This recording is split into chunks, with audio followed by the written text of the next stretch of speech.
श्री विनोद सेक्सरिया जी ने एक प्रश्न और पूछा है, सेवानिवृत्त व्यक्ति की जीवनचर्या क्या होनी चाहिए, सुबह उठने से लेकर सोने तक का टाइम टेबल बता। पहली बात तो ये हिंदुस्तान के जितने भी मित्र हैं वो अपने आप को रिटायर समझना बंद करें।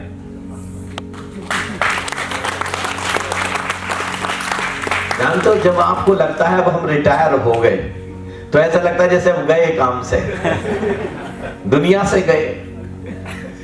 याद रखना, जापान में लोग 120 साल तक, 100 साल तक आराम से जिंदगी को जीते हैं। जानते हो क्यों?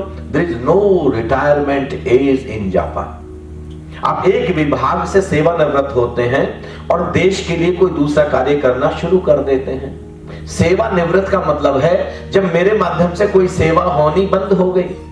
अब मैं रेलवे से सेवानिवृत्त हुआ हूं, मेरे माध्यम से सेवानिवृत्ति कहां हुई है बताइए? सेवा होनी बंद हो गई क्या? अब ये ध्यान की सेवा चल रही है, आनंद बांटने की सेवा चल रही है, समाधि लुटाने की सेवा, ये तो मेरी आखिरी श्वास तक चलेगी। तो सेवानिवृत्ति है कहां? आप बताइए, कहीं है क्या? कहीं। पहली बात तो। और दूसरी चीज, अगर आपको एक सुंदर सी जिंदगी जीनी है, वैसे तो जब मृत्यु आएगी तब उसका स्वागत करेंगे, लेकिन आप स्वस्थ सुंदर जिंदगी जीना चाहते हैं तो अपने हाथ में कोई कार्य लें, कोई सेवा लें और कोई विराट कार्य लें जो मनुष्य जाति को सुवासित करती हो, मनुष्य जाति को विकसित करती हो देश के लिए। जैसे अभी उन्होंने एक प्रश्न लिख करके मोबाइल पर मुझको भेजा कि मैं गऊ की सेवा करना चाहता हूं। करें ना, फिर क्यों नहीं कर रहे हैं?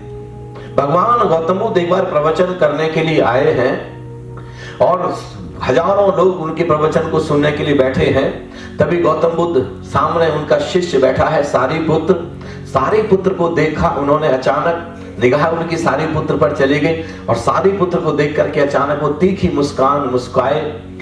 सभी शिष्य कहने लगे कि बात क्या है गुरुदेव, आप सारीपुत्र को देख करके ऐसे तीखी मुस्कान? और गौतम बुद्ध ने कहा कि कोई नहीं, बस ऐसे बोले। नहीं, साधारण मुस्कुराहट नहीं थी, मुस्कुराहट में कोई बात थी, कोई राज था। गौतम बुद्ध ने बड़ा टाला, लेकिन सब हजारों शिष्यों ने जिद कर ली, नहीं आपको बताना पड़ेगा। और तब कहा कि सारीपुत्र को जब मैंने अभी आज अचानक देखा, बिल्कुल फ्रंट रो में बैठे हुए, अगली लाइन में बैठे हुए, तो मुझे सारीपुत्र का पिछला जन्म याद आ गया। सारीपुत्र अपने पिछले जन्म में एक हाथी था। जंगल में आग लग गई और जब जंगल में आग लग गई तो पक्षी तो उड़ गए, सारे पशु पक्षी, पूरा जंगल जलने लगा। सारे पशु पक्षी अपनी जान बचा करके दौड़ने, ये हाथी भी अपनी जान बचा करके दौड़ने लगा। तभी इस हाथी ने दौड़ते दौड़ते देखा कि खरगोश का छोटा सा बच्चा अपने बिल से मुंह निकाल रहा है। अचानक इसको खरगोश के बच्चे को देखते ही दया आ गई, करुणा आ गई, प्रेम आ गया। इसको लगा कि मैं तो बहुत भारी भरकम हूं, आग की लपटों को फिर भी काफी हद तक झेल जाऊंगा, लेकिन ये छोटा सा बच्चा अगर आग की लपट में आ गया तो ये तो झुलस जाएगा। तो इसने उस बच्चे को बचाने के लिए बिल के ऊपर अपना पैर रख करके, बिल पर पैर रख दिया, बिल पर पैर रख करके खड़ा हो गया। अब आग की लपटें करीब और करीब और करीब आती गई। ये हाथी खड़ा खड़ा जल गया, लेकिन जब तक नहीं जल गया पूरा का पूरा, तब तक इसने खरगोश के बच्चे पर आंच नहीं आने दी। इसके इस करुणा के कृत्य के कारण इसको ये परिणाम मिला, ये शुभ फल मिला कि ये सीधे हाथी की योनि से किस योनि में आया? मनुष्य योनि। और केवल मनुष्य योनि में नहीं, ये मेरा गौतम बुद्ध जैसी हस्ती का शिष्य बना। और केवल इतना नहीं, मैं इसका भविष्य देख पा रहा हूं, ये इसी जन्म में परम ज्ञान को उपलब्ध हो जाएगा, निर्वाण को उपलब्ध हो जाएगा। ये जन्म ही इसका आखिरी जन्म हो जाएगा। अब आप गौ की सेवा करना चाहते हैं, पशुओं की सेवा करना चाहते हैं, आप आनंदम के माध्यम से कुछ करना चाहते हैं, आप किसी भी माध्यम से, आप सेवानिवृत्त क्यों कह रहे हैं खुद को?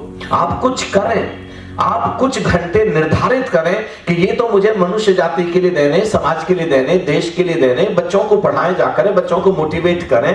कुछ तो हम सब कर सकते हैं कि नहीं कर सकते? हाँ, अपने लिए, अपने शरीर के लिए। सुबह अब सेवानिवृत्त हो गए हैं, अब जल्दी जग सकते हैं। मैं बच्चों को विशेष रूप से कहना चाहता हूं, जो छात्र हैं उनकी, कई छात्रों की मजबूरी है, क्योंकि कई छात्रों को सुबह जगने में मजा नहीं आता, रात को देर तक पढ़ने में मजा आता। 2 बजे तक पढ़ते हैं, 3 बजे तक पढ़ते हैं, तो सुबह जल्दी नहीं जग पाएंगे। लेकिन जो छात्र नहीं है, जो अब अपने कैरियर को सेट कर चुके हैं, उनके लिए मैं निवेदन करना चाहता हूं, आपको एक वाक्य कहना चाहता हूं, जो भी लोग उठ करके सूरज को जगाते हैं, सूरज उनकी किस्मत को जगा देता है, और जो लोग सूरज जगने पर भी सोते जाते हैं, उनकी किस्मत भी सोती चली जाती है। कृपया सूरज आपको ना जगाए, आप सूरज को जगाएं।